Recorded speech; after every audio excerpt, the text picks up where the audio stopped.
Jésus.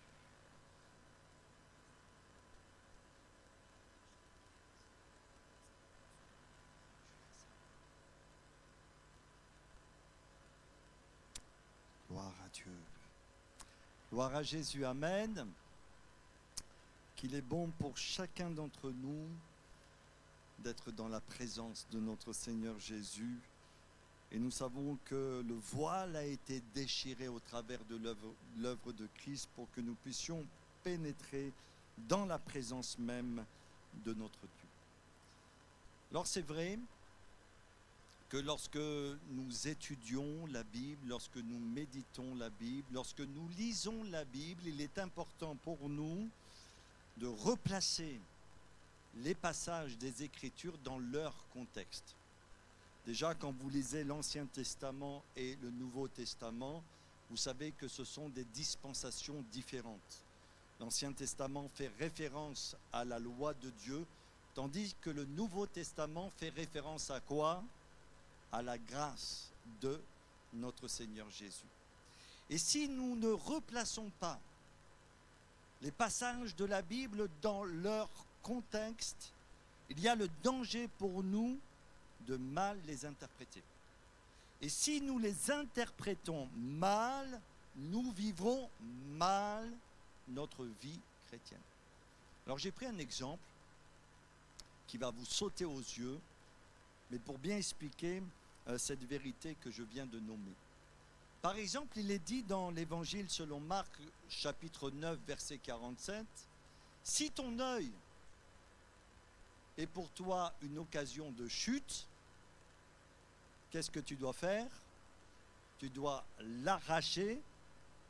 Vaut mieux pour toi d'entrer avec un seul œil dans le royaume de Dieu qu'aller avec deux yeux dans la géhenne. » Alors quelqu'un qui prendrait ce passage de la Bible d'une manière littérale, qui interprétait, alors je vous ai pris un gros exemple quand même, mais qui interpréterait mal ce passage de la Bible, pourrait se laisser, eh bien, malheureusement, à faire un geste malheureux. Ce qu'il faut retenir ici, c'est quoi? Il faut retenir premièrement le principe. Et au travers de ce passage de la Bible, quel est l'enseignement de notre Seigneur Jésus pour nous? Eh bien, tout simplement que nous devons nous couper de tout ce qui pourrait nuire à notre vie spirituelle, et notamment couper avec toutes les choses visuelles qui pourraient nuire à notre âme. Si ton œil est pour toi une occasion de chute, arrache-le. Alors ça, c'est le principe spirituel. Mais quand on a défini le principe spirituel, qu'est-ce qu'il faut faire ensuite? Eh bien, il faut faire ce qu'on appelle l'application. Parce que si vous arrêtez simplement sur le principe et vous n'allez pas plus loin dans votre méditation de la parole de Dieu, il va vous manquer quelque chose. Et donc, si nous faisons l'application de ce que je viens de dire, ça veut dire quoi? Ben, si tu regardes des vidéos, si tu regardes YouTube, si tu regardes Netflix, si tu regardes des jeux vidéo et qu'il y a des choses douteuses dans ces choses-là, eh bien le Seigneur te dit, coupe avec ces choses. Ne continue pas à les regarder parce que cela va nuire tôt ou tard à ton âme. Aujourd'hui, on va parler d'un sujet que j'ai à cœur de partager avec vous. C'est l'engagement du chrétien dans l'église locale. Et vous allez voir, je vais développer ce passage de la Bible, déjà dans un contexte particulier, dans le livre des Actes des Apôtres, et puis on va faire un parallèle avec notre vie. Nous ne vivons plus aujourd'hui du temps des apôtres, malgré tout, frères et sœurs, les principes demeure. Et nous devons trouver pour notre vie spirituelle des applications concrètes aux principes spirituels qui nous sont laissés au travers des Écritures. Alors on va lire un passage dans Actes chapitre 2 verset 41. Est-ce que vous me suivez? Alors je vais essayer de ne pas vous perdre en chemin. Et si je vois que je vous perds, je vous rappelle à moi. Dans Acte 2, verset 41. Est-ce que le passage va s'afficher? Il nous est dit ceci. Alors ceux qui acceptèrent sa parole furent baptisés. Premier principe que nous trouvons dans ce passage de la Bible, le baptême d'eau. Baptême par immersion, baptême à l'âge adulte, qui est l'engagement d'une bonne conscience envers Dieu, pour résumer. Et en ce jour-là, le nombre des disciples s'augmenta d'environ 3000 âmes. Ils persévéraient. Deuxième principe, ils persévéraient. Ils persévéraient dans quoi? Dans l'enseignement des apôtres, c'est-à-dire dans l'étude de la Bible, dans la communion fraternelle, dans la fraction du pain, comme nous l'avons fait ce matin au travers du repas du Seigneur, et dans les prières. La crainte s'emparait de chacun d'eux et il se faisait beaucoup de prodiges et de miracles par les apôtres. Tous ceux qui croyaient étaient dans le même lieu, ils avaient tout en commun, ils vendaient leurs propriétés et leurs biens et ils en partageaient le produit entre tous selon les besoins de chacun. Et verset 46, d'autres principes, ils étaient chaque jour tous ensemble assidus au temple, ils rompaient le pain dans les maisons et prenaient leur nourriture avec joie et simplicité du cœur, louant Dieu et trouvant grâce auprès de tout le peuple. Et le Seigneur ajoutait chaque jour à l'Église ceux qui étaient sauvés. Amen. Alors dans un premier temps, avant de développer le thème que j'ai choisi pour vous, vous vous rappelez du thème que j'ai choisi? C'est l'engagement du chrétien au sein de l'Église locale. Et je vais revenir petit à petit à ce thème qui me tient vraiment à cœur ce matin. Déjà, dans ce passage du livre des Actes des Apôtres, il faut recontextualiser les choses. Et si vous ne l'avez pas remarqué, je voudrais vous le faire remarquer. Les premiers chrétiens vivaient comment? Ils vivaient en communauté. Alors, c'est différent de ce que nous pouvons vivre, nous, aujourd'hui. Parce que la vie moderne, alors je dis la vie moderne, mais il y a des personnes qui pensent qu'on n'est plus dans la vie moderne, mais dans la vie post-moderne, c'est-à-dire après le modernisme. Donc la vie moderne et la vie en communauté, ce sont deux choses complètement différentes. Complètement différentes. J'ai envie de dire qu'il y a des avantages et des inconvénients dans les deux. Mais en tout cas, nous ne vivons pas, en tout cas je ne le sais pas, peut-être certains vivent en communauté, mais nous ne vivons pas en communauté. Nous avons notre vie d'église, nous avons notre travail, etc. Donc on va interpréter et appliquer ce passage de la Bible, il sera important de l'appliquer dans le contexte dans lequel nous vivons. Vous êtes d'accord avec moi? Mes frères et sœurs, les principes demeurent. Quel que soit le contexte géographique, quelle que soit l'histoire de l'Église, quel que soit le devenir de l'Église, les principes continuent à demeurer. La Bible nous dit, et c'est d'actualité, que les choses de cette terre sont passagères, tout est amené à disparaître, mais la parole de Dieu demeure éternellement.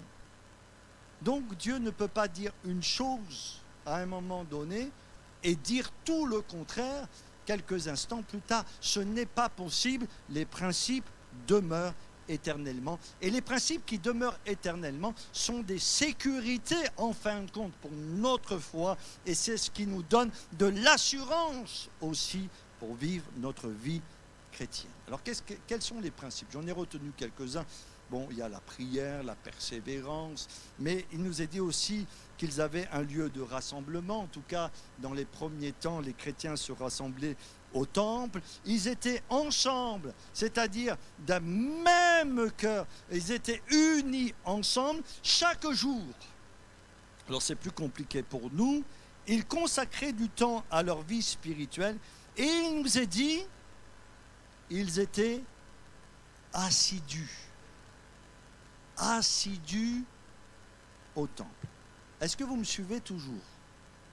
Bon, on va rentrer petit à petit dans le vif du sujet. Alors nous comprenons aisément, suivez-moi bien, nous comprenons aisément qu'il est plus facile aujourd'hui dans notre vie moderne, il est plus facile pour un célibataire de s'engager dans le service et de servir le Seigneur qu'une maman qui a 4 enfants. J'ai dit plus facile, je n'ai pas dit impossible. Ce n'est pas la même chose, parce qu'il y a des exemples au milieu de nous qui ont été capables de le faire. C'est plus facile peut-être pour un jeune de servir le Seigneur qu'une personne qui commence. Alors je ne veux vexer personne, hein. Surtout pas. Mais qui commence à avoir de l'âge, prendre de l'âge et un peu d'âge, ça va être plus compliqué. Pourquoi? Parce que la vie est comme ça. Donc c'est plus facile. On comprend aisément, très, très aisément. Si vous êtes urgentiste, c'est-à-dire que si vous travaillez aux urgences, ben c'est normal, dû à votre métier, dû à ce que vous accomplissez au travers de votre vocation, de votre métier, c'est normal qu'il y a, eh bien, à un moment donné, des obligations, et dans ces obligations, vous aurez des gardes le dimanche matin ou le dimanche. C'est normal, nous le comprenons, parce que c'est lié à votre travail. Par contre, si vous êtes urgentiste, il n'y a pas d'urgentiste ici, si vous êtes urgentiste et que vous faites toutes les gardes du dimanche pour gagner plus, il y a un autre problème. C'est un problème peut-être de cupidité, de priorité ou autre chose, mais il y a un problème. En fin de compte, ce que je vais dire, je continue. Ce que je veux dire, c'est que la vie chrétienne, c'est tout d'abord notre conscience avec nous-mêmes et notre conscience avec Dieu. Et il est important d'être vrai avec nous-mêmes. D'être vrai quand on regarde notre cœur, quand on regarde notre vie chrétienne, d'être vrai avec nous-mêmes pour être vrai avec le Seigneur. Alors quand j'évoque des généralités dans mes prédications, parce que souvent j'évoque des généralités, on ne peut pas évoquer toutes les exceptions et les cas particuliers. Et peut-être dans ce que je vais dire, il y a quelqu'un qui est dans un cas particulier. Eh bien, mon frère, ma sœur, je te demande pardon d'avance si je vais évoquer certaines choses, mais que tu te trouves dans un cas particulier et que quand je vais parler, peut-être, eh bien, tu vas malheureusement, non pas parce que ma prédication va me pousser à le faire, mais tu vas te sentir peut-être culpabilisé. Mais non, si tu es dans un cas particulier, j'ai dit, on comprend. Alors pardonne-moi d'avance, parce que moi, je ne peux pas évoquer 150 cas particuliers ce matin. Ce n'est pas possible pour moi. Je vais évoquer des généralités. Mais dans ce cas particulier, c'est toujours ta conscience qui va te parler. Et si tu es vrai avec toi-même et si tu es vrai avec Dieu, eh bien le Seigneur va te conduire un petit peu plus loin dans la foi. Le principe est celui-ci. Quand je découvre l'Évangile, quand je découvre Jésus, Alléluia, Amen. Non, quand on découvre Jésus, c'est un bonheur extraordinaire. Quand on découvre l'amour, le pardon. Moi, quand j'ai découvert le pardon de Jésus, j'ai pleuré sur mes péchés, il m'a pardonné, alléluia. Après, la joie est venue. Eh bien, quand on découvre Jésus, c'est ça le principe. Eh bien, la Bible nous dit, parce que Dieu nous a aimés le premier, nous allons l'aimer en retour. Et quand nous aimons Dieu, nous allons aimer aussi les frères et sœurs. Et quand nous aimons les frères et sœurs, nous allons aimer aussi l'Église. Et quand nous aimons l'Église, nous allons aussi servir dans l'Église. Ça, c'est le principe. Après, il y a tous les cas particuliers, mais ça, c'est le principe. Vous êtes toujours d'accord avec moi? Alors, ce matin, ce que je voudrais voir avec vous, c'est qu'en tant que pasteur, dans quelle attitude et avec quelle motivation dois-je aborder ce sujet comme d'autres sujets? Il y a des sujets qui sont difficiles à aborder. Quand on parle, par exemple, de la discipline dans l'Église. Ce n'est pas facile d'aborder ces sujets, mais pourtant, ce sont des thèmes que nous retrouvons dans l'Église.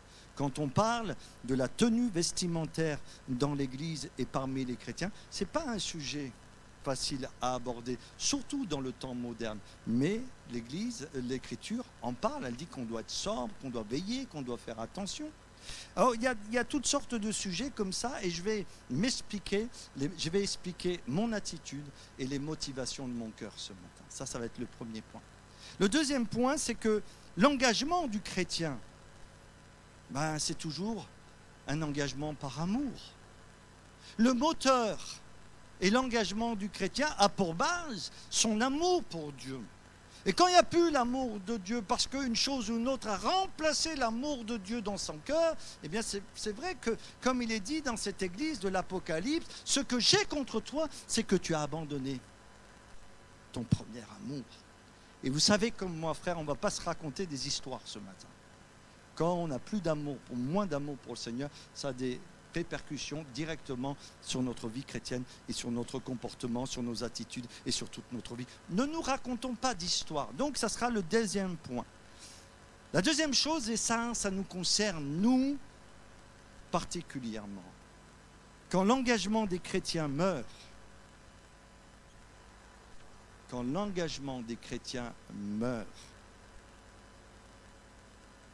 ce n'est pas l'église du pasteur qui meurt. C'est l'église tout court, l'église à laquelle que nous appartenons, qui est en train de mourir. Et là aussi, je parlerai pendant quelques instants, j'espère que je vais avoir tout le temps pour développer ces thèmes, et je vous parlerai de ça parce que j'ai eu vraiment à cœur de vous en parler ce matin. Quatrièmement, sans engagement, il n'y a pas de succès, il n'y a pas de victoire. La Bible nous dit, celui qui sème peu, c'est simple, c'est clair, il moissonnera peu. Et puis l'engagement dans la vie moderne doit se faire avec réflexion. Oui, avec réflexion. Avec sagesse. Oui, parce qu'on a une vie aussi à côté de l'Église, on comprend bien. Et avec détermination. Et je parlerai de 3 grands principes pour qu'on puisse vraiment plaire au Seigneur. Alors, premier point, c'est quoi? Vous faire répéter comme ça, ça va bien rentrer. C'est quelles sont mon attitude en tant que pasteur et quelles sont mes motivations quand j'aborde des sujets qui sont un petit peu difficiles et compliqués. Déjà, je ne veux surtout pas tomber dans le moralisme. Il y a quelque chose qui m'hérisse. Vraiment, je ne veux pas être moraliste. Pourquoi? Parce que j'ai bien compris, il y a très longtemps déjà, que la vie chrétienne, c'est plus que des règles. La vie chrétienne, ce n'est pas « tu dois faire ceci, tu ne dois pas faire cela, tu dois faire encore ceci et tu dois faire encore cela ». Si vous considérez la vie chrétienne comme ça, vous êtes dans l'erreur. Parce que la Bible nous dit qu'on a l'Esprit de Christ en nous et Dieu vit en nous et c'est par sa force que nous vivons. Et tout est en lui. Et en un instant, il enlève le souffle de vie et vous quittez cette terre. Vous connaissez l'histoire de ce riche fermier qui avait amassé et qui dit « Oh, mon âme, maintenant, réjouis-toi » Et Dieu dit « Aujourd'hui, insensé, aujourd'hui même, ton âme te sera redemandée. » Donc, je n'ai pas envie d'être moraliste. Et je le répète, si tu considères ta vie spirituelle comme ça, « Oh, faut venir à l'église, faut pas venir à l'église », tu te trompes parce que tu vas tomber dans 3 pièges. Le premier piège que tu peux tomber, c'est l'hypocrisie. Parce que tu vas te comporter d'une manière à l'église et tu vas te comporter d'une autre manière à l'extérieur. Tu vas avoir des règles quand tu es avec les chrétiens et tu vas avoir d'autres règles quand tu n'es plus avec les chrétiens. Donc ça s'appelle comment ça? Ça s'appelle, excusez-moi, mais c'est pas ça la vie chrétienne, attention, c'est pas ça. Mais pour moi, ça s'appelle vivre une vie hypocrite. On peut tomber dans l'hypocrisie. Même Pierre, à un moment donné, il est tombé dans l'hypocrisie. Parce que, à un moment donné, dans sa mission, il s'est retrouvé avec des non-juifs. Et il était avec eux et il faisait comme eux. Et puis, à un moment donné, des juifs vont arriver.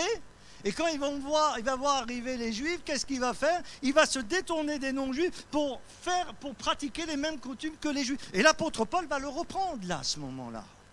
Parce qu'il était tombé. Même Pierre, il était tombé dans l'hypocrisie. Oh! Alors si Pierre est tombé dans l'hypocrisie, c'est tellement facile pour nous aussi, malheureusement, de tomber sous des jours comme ça. Et nous devons faire attention. Et on doit demander la grâce de Dieu. Donc je veux éliminer la moralisation déjà pour cela. Quand on vit une vie de je dois faire, je ne dois pas faire, vous savez ce qui se passe à un moment dans notre vie chrétienne? On devient frustré. Et au lieu d'avoir la joie du Seigneur, la vie chrétienne, c'est bien, mais c'est tellement dur. C'est pas dur. C'est nous qui sommes durs. Parce que Dieu est bon et il nous a tout donné en Jésus. Donc si les choses deviennent dures, c'est parce que, bon, parfois on a des difficultés, des circonstances qui nous attristent. La vie est dure dans ce sens que nous vivons encore dans un monde qui est marqué par le péché. Je vous l'accorde, et on connaît encore des tristesses, je vous l'accorde. Il y a encore des frères et sœurs qui sont malades, etc. Malgré tout, on doit apprendre aussi, malgré ces circonstances, à manifester la puissance de Dieu et la joie du Seigneur. Parce que la Bible nous dit, réjouissez-vous toujours dans le Seigneur. Et puis le troisième piège du moralisme, c'est le légalisme. Parce qu'il y a certaines personnes, dans leur fragilité et dans leur faiblesse, quand le pasteur va dire quelque chose, eh bien, elles ont peur, elles vont se soumettre à ces exigences. Ce n'est pas une conviction personnelle, c'est la conviction du pasteur. Ça va devenir leur conviction par transposition. Et donc là, il y a encore un piège, c'est de croire qu'on peut plaire à Dieu au travers d'une certaine forme d'exigence morale. Nous savons que notre position en Christ, elle était acquise par Jésus. Je ne suis pas compliqué? Ça va? Vous me suivez toujours? Je commence à avoir chaud. Je continue. Parfois, pour amener les personnes à obéir, pour amener parfois des personnes à obéir, on s'est servi de certains leviers qui, à mon sens, ne sont pas toujours à la gloire de Dieu.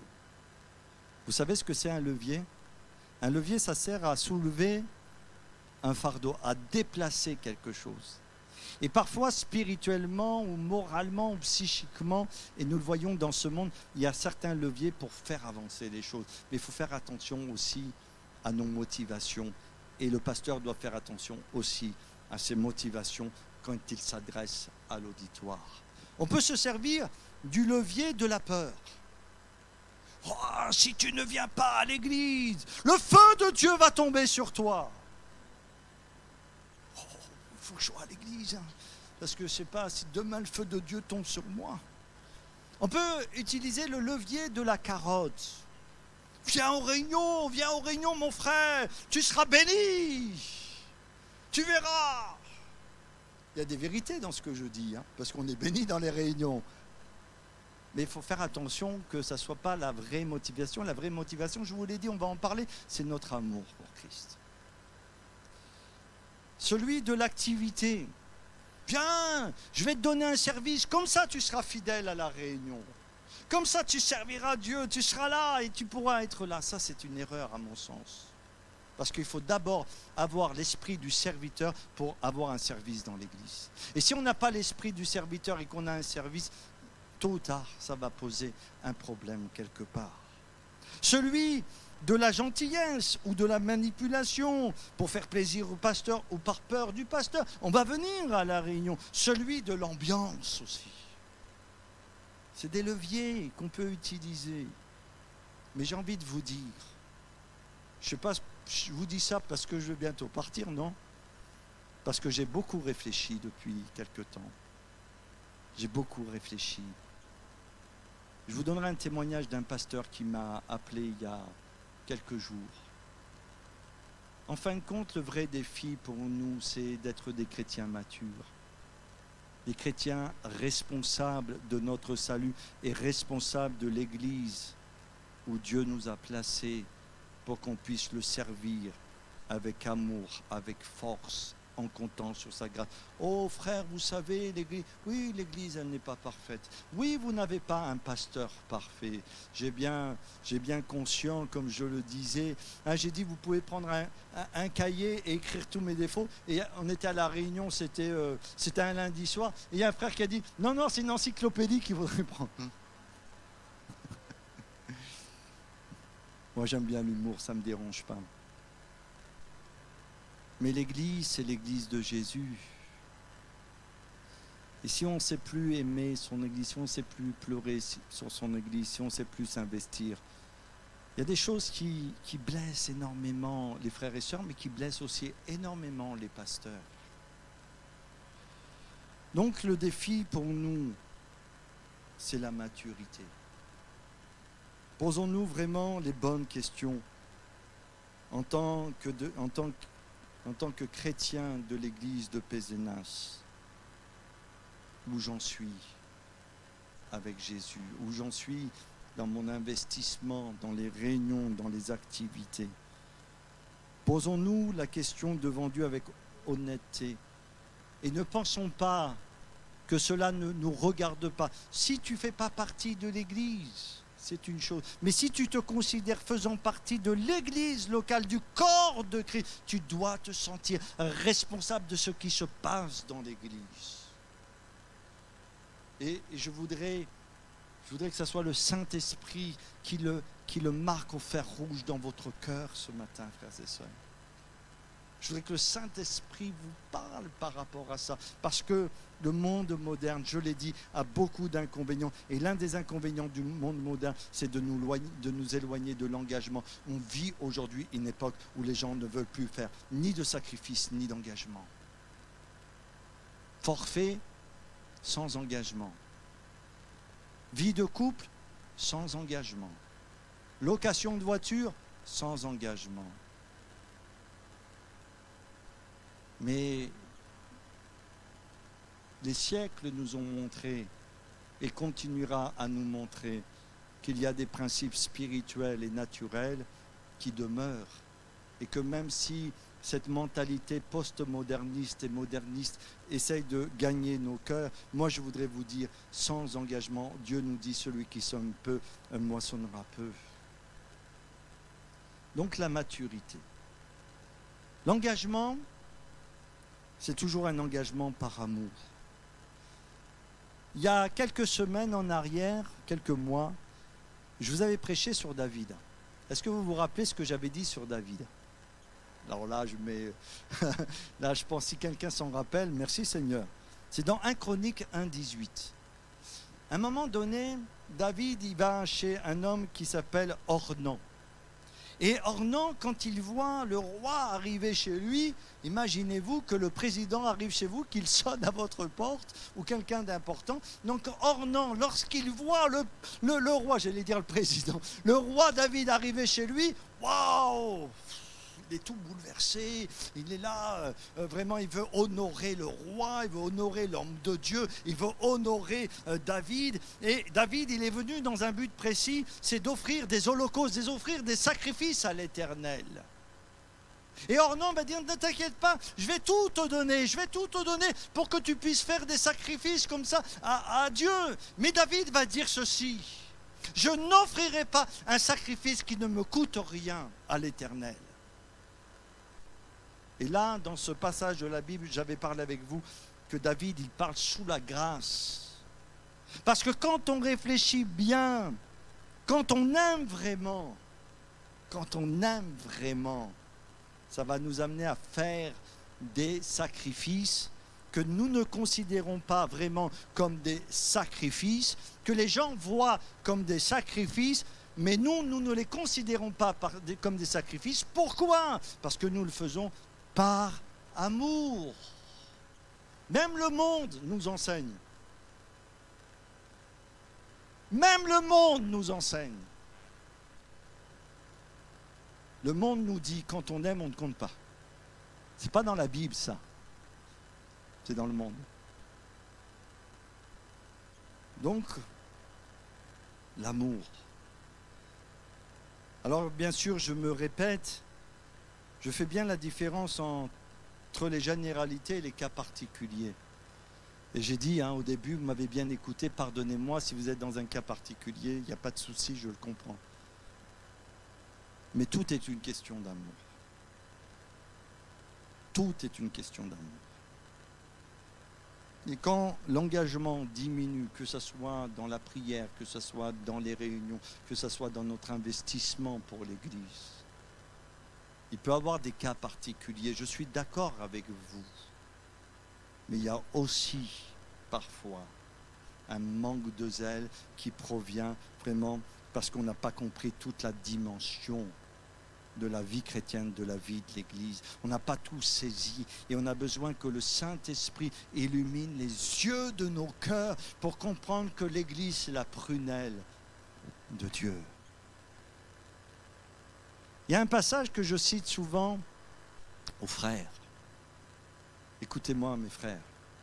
La Bible nous dit, Marie, aimez vos femmes comme Christ a aimé l'Église.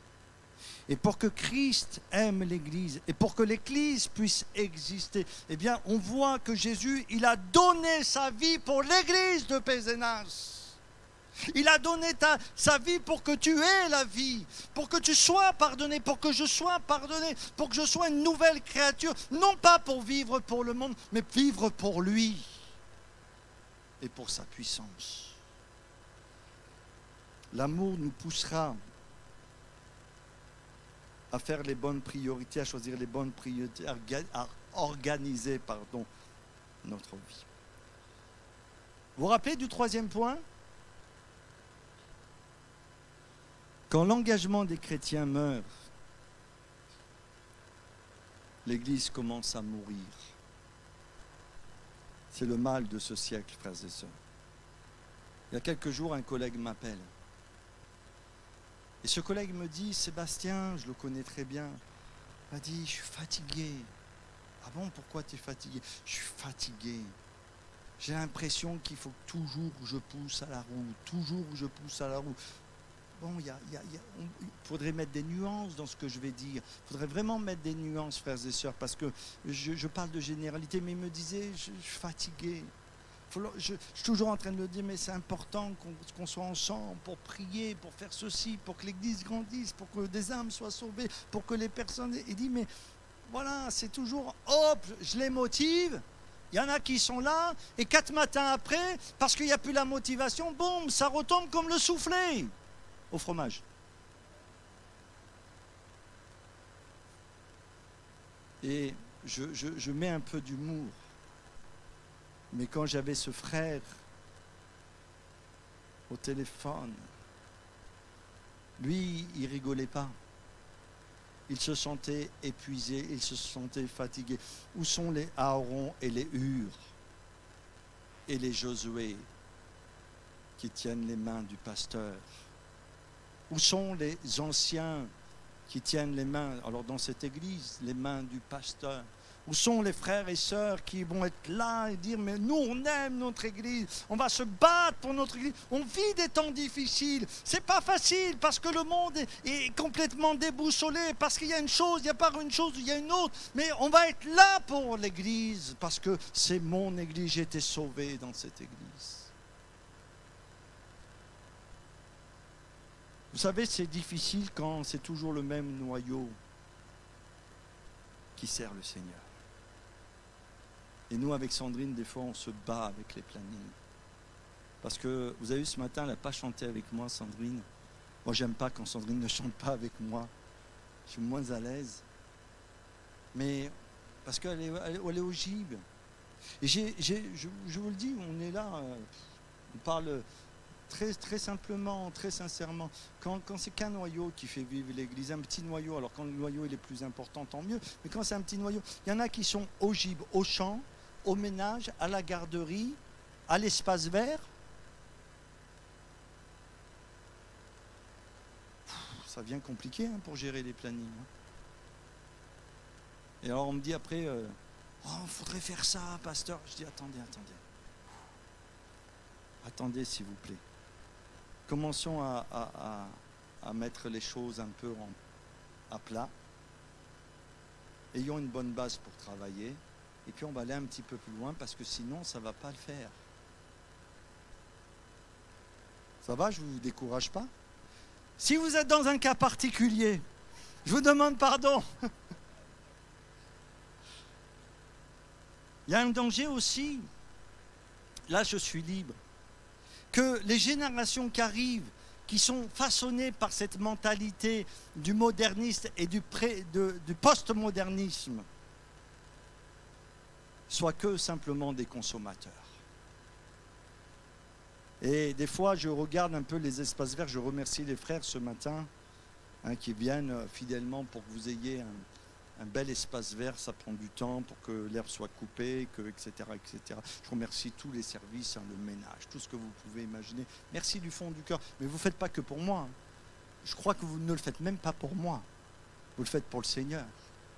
Mais merci quand même. Donc je vous dis merci de la part du Seigneur. Et quand je vois les années qui passent, les âges qui augmentent avec les années, je me dis, mais ils sont où là les plus jeunes? Ils sont où là? Eh mon frère, les ados là, vous avez donné votre cœur à Jésus? Qui a donné son cœur à Jésus? Lève ta main plus haut. Hein. Et il va falloir maintenant avancer dans la vie chrétienne. Hein. Parce que l'église d'aujourd'hui, c'est pas, quand bien même sont des exemples pour nous. Les papis, les mamies, merci Seigneur, hein, attention. Mais c'est vous là. Donc le danger, c'est que les générations, ils se... Vous avez... Mais c'est pas simplement un problème dans l'église, c'est un problème de société, j'ai envie de dire. C'est pas qu'un problème. Moi, j'ai vu Monsieur Roger, une semaine avant qu'il parte avec le Seigneur, il était, ou 15 jours, je ne sais plus, il était encore dans l'église, le frère, là, à la réunion. Et le mardi, il venait fidèlement à la réunion. Il avait mal, il se tordait, là, il arrivait, il avait mal de partout, mais il était présent pour louer le Seigneur. Parce que ce sont des générations différentes. Et aujourd'hui, on a des générations, tu leur demandes un truc. Maman, ils sont fatigués de la vie. Avant même de se lever le matin, ils sont fatigués.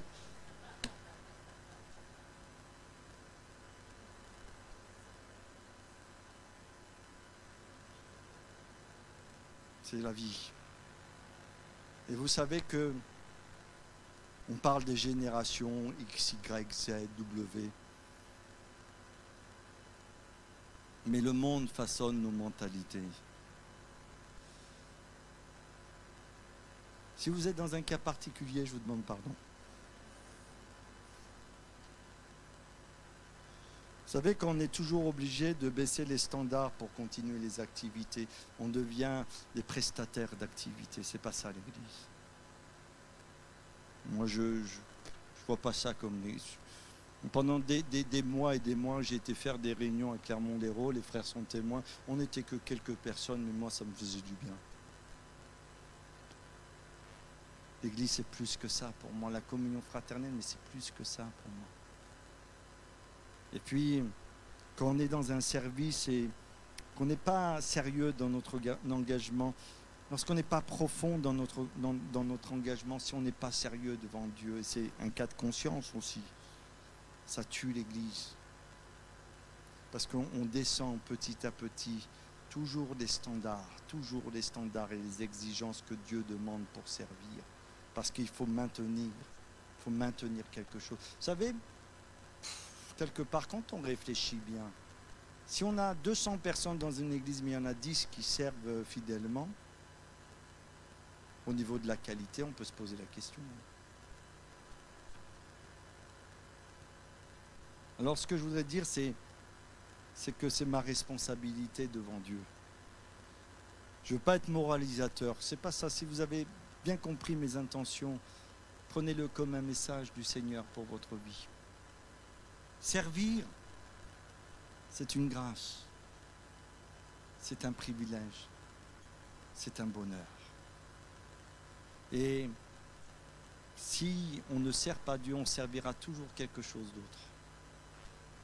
On servira les vacances, on servira le plaisir. Bien qu'on peut prendre des vacances, qu'on peut prendre du plaisir, qu'on peut avoir... Mais on servira toujours quelque chose parce que la nature a horreur du vide, moi je vous le dis. Servir, c'est un plaisir. Servir, c'est un engagement parce que on est tous différents et quand on est avec les autres, c'est facile d'aimer son pasteur sur YouTube. Oh, il est magnifique, je le vois juste au travers de l'écran. Mais je ne le confronte jamais. Il ne me dit jamais rien. Il ne me parle pas, il ne me dit rien. Ah, mais béni soit Dieu, levez les mains, baissez les mains. Mais l'amour dans tout ça, parce que quand on est confrontés les uns les autres, quand les caractères se frottent, c'est là que tu vas voir où tu en es dans ta vie spirituelle. Parce que aimer quand tout va bien, c'est l'amour du monde. Mais quand aimer quand même, quand il y a les conflits, les difficultés, quand ça grince. Alors là, tu vas rentrer chez toi, tu vas prendre sur toi, tu vas pleurer, tu vas dire, mais Seigneur, aide-moi parce que j'ai envie de lui tordre le cou.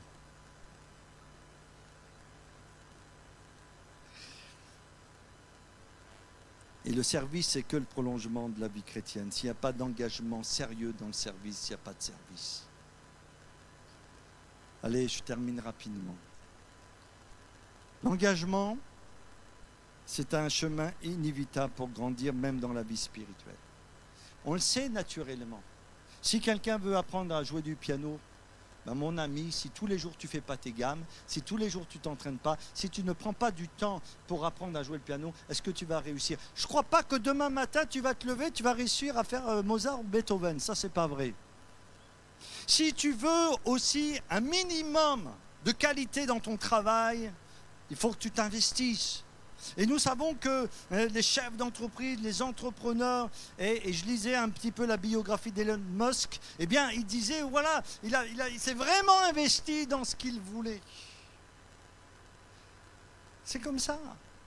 Et ce qui nous paraît normal sur un plan naturel, on n'arrive pas à le comprendre sur un plan spirituel. On a l'impression que spirituellement, il suffirait que tu viennes le dimanche matin, que tu pries et que quelque chose arrive dans ta vie pour que tu sois complètement transformé. Dieu te change, mais l'engagement, c'est ta responsabilité. Et les vraies victoires, vous savez, c'est tous les jours. C'est chaque jour. Si tu veux faire un changement dans ta vie, si, par exemple, tu as envie de perdre du poids, ben, regarde pas les magazines féminins là, qui te proposent toutes sortes de... Mais c'est chaque jour que tu vas faire quelque chose qui va t'amener à avoir la victoire au bout. C'est un engagement de chaque jour. Alors, quand on fait les choses, la Bible nous dit, par exemple, à Timothée, occupe-toi de toutes ces choses, occupe-toi de ces choses, donne-toi tout entier à elles, afin que tes progrès soient évidents. Alors oui, Timothée, il a reçu l'appel de Dieu. Il a reçu un appel du Seigneur, il a reçu l'appel d'évangéliser, il a reçu l'appel du service. Mais Paul lui dit, occupe-toi de ces choses, donne-toi tout entier à elles. Et là, peut-être pas tout de suite, dans 1 mois, 2 mois, 3 mois, 1 an, 2 ans, 3 ans, 4 ans, 5 ans, 6 ans, 10 ans. Moi, je disais ce matin avec humour, ça fait 30 ans que je chante toujours aussi faux. Un peu moins quand même, un peu moins. Mais les progrès seront peut-être là au rendez-vous. Parce que le problème de la société postmoderniste, c'est la gratification immédiate. On veut des résultats, vous savez, tout de suite. Tout de suite, on veut tout de suite. Mais si tu plantes un gland et que le lendemain tu t'attends à avoir un chêne, il aura un problème. Alors tu vas t'énerver, mais ça ne va rien changer, qu'il faut le temps et s'engager, l'engagement pour le temps. Alors je termine. Dans l'engagement, dans la vie moderne qu'on vit, on ne vit pas en communauté, vous avez bien compris ça, on ne vit pas en communauté. Peut-être heureusement qu'on ne vit pas en communauté parce que ça serait un bon exercice peut-être pour certains d'entre nous. Oh, les caractères se révéleraient à 200 à l'heure.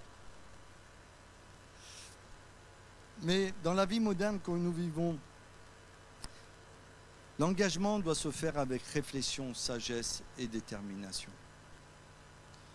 Quand je parle d'engagement, il faut se poser tout de suite la question, quelles sont mes valeurs? Si tu ne peux pas t'engager si tu n'as pas réfléchi sur tes valeurs. Et Jésus va toujours parler des valeurs quand il prêche l'évangile. Et il va dire à un moment donné, ne vous amassez pas des trésors sur la terre, là où le voleur dérobe, là où la teigne détruit, mais amassez-vous des trésors dans le ciel. Parce que l'éternité, on va la vivre où? Dans le ciel. Alors on change le ciel, on remercie le Seigneur pour le ciel, on est heureux d'être sauvé, avoir la vie éternelle. Mais est-ce que cela a des conséquences directes dans ma vie dès le matin? Et on est sage parce qu'on vit dans un monde avec des règles et on ne surpasse pas les règles de ce monde et on comprend avec intelligence qu'on doit se soumettre à certaines règles et qu'on doit être prévoyant en toutes choses, bien sûr. Mais notre cœur, il n'est pas dans les choses de ce monde. Notre cœur, il est dans le ciel avec Jésus qui nous recevra un jour avec ses bras grands ouverts. Donc, si tu veux t'engager, il faut que tu te poses la question, quelles sont mes vraies valeurs en tant que chrétien? Pourquoi j'ai donné ma vie à Jésus? Pourquoi je suis Jésus? Pourquoi je sers le Seigneur? Pourquoi ceci? Pourquoi cela? Et quelles sont les choses qui sont en train de grignoter ma vie spirituelle? Mes valeurs.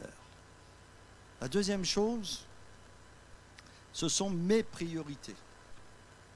Quand j'ai défini mes valeurs, je peux définir mes priorités. Et Jésus va dire, cherchez d'abord le royaume de Dieu et toutes choses vous seront données par-dessus tout. Donc si je n'ai pas défini mes valeurs, je ne peux pas définir mes priorités. Si j'ai des mauvaises priorités, il faut que je revoie mes valeurs. Et quand j'ai les bonnes valeurs, je peux avoir les bonnes priorités pour ma vie. La priorité, c'est garder la communion avec Dieu. Aujourd'hui, on parle de 3e guerre mondiale. Et puis la dernière chose qui me semble importante dans la vie moderne, c'est l'organisation. Si tu ne t'organises pas, tu n'y arriveras pas. Il y a tellement de choses. Il y a tellement de sollicitations, il y a tellement de choses autour de nous que les premiers chrétiens ne connaissaient pas. Alors, comprenez bien ce que je vous dis. Hein. Vraiment, je ne suis pas moraliste, mais les chrétiens de la Pentecôte, ils ne savaient pas ce que c'était, eux, les vacances. Hein. Les vacances, pour nous en France, ça a commencé en 1936, avec Léon Blum et le Front populaire. Où les ouvriers, moi je suis d'une famille ouvrière, donc je connais un petit peu cette histoire-là, où les ouvriers, on leur a donné quelques jours de vacances, et ils se sont rués dans le sud, sur les plages, pour voir la mer, parce que certains d'entre eux n'avaient jamais vu la mer. Et moi je me rappelle, parce que je suis un enfant, mon grand-père était mineur, mon père a été mineur, et il y a eu des mines en Auvergne, et notamment il y avait une ville qui s'appelait Buxières-les-Mines. Et mes parents qui étaient d'un milieu ouvrier, pour eux, les vacances, c'était sacré. C'était tellement important. Mais je ne suis pas contre les vacances. Pas contre. Mais malgré tout, on ne vit pas pour les vacances. C'est la cerise sur le gâteau. Si tu vis pour les vacances, non, tu vis pour Dieu. Et Dieu t'accordera des vacances et du repos. Parce que le vrai repos, il est dans le Seigneur. Parce que tu peux aller... Alors je vais terminer, hein, ça fait 3 fois que je le dis, mais tu peux aller sous les cocotiers. Moi sur une plage de sable blanc, sous les cocotiers, je vais vite m'embêter moi. Hein, mais tu peux y aller, mais si tu n'as pas la paix de ton cœur, dans ton cœur, tu vas regarder le paysage et à un moment tu vas t'en lasser. Parce que la paix véritable, c'est celle que Jésus nous accorde. L'organisation. Ah oui, il faut s'organiser. Hein. Alors le samedi soir, si tu as des enfants, tu as intérêt de t'organiser. Si tu as des enfants et que tu te couches à 2 heures du matin pour les emmener au culte le dimanche matin, à mon avis, ça va grincer des dents. Et tu vas dire, oh, bah, c'est pas grave, reste chez toi, reste à la maison, vas-y, fais ce que tu veux. Ça va pas être bon pour eux. Donc il faut apprendre à s'organiser dans notre vie. Pour tout en fin de compte, parce que c'est la vie moderne qui nous l'impose. C'est pas nous, c'est la vie moderne qui nous l'impose. C'est comme ça. Alors que Dieu, vous bénisse. Je vous demande pardon. Si vous êtes dans un cas particulier, je vous demande pardon. Réfléchissez à ce que je vous ai dit. Je n'ai pas d'intérêt ce matin à le dire, parce que je veux bientôt partir. Je n'ai pas d'intérêt. Mais réfléchissez à ce que je vous dis. Les problèmes qu'on rencontre aujourd'hui ne sont pas isolés. Beaucoup d'églises, beaucoup de mouvements.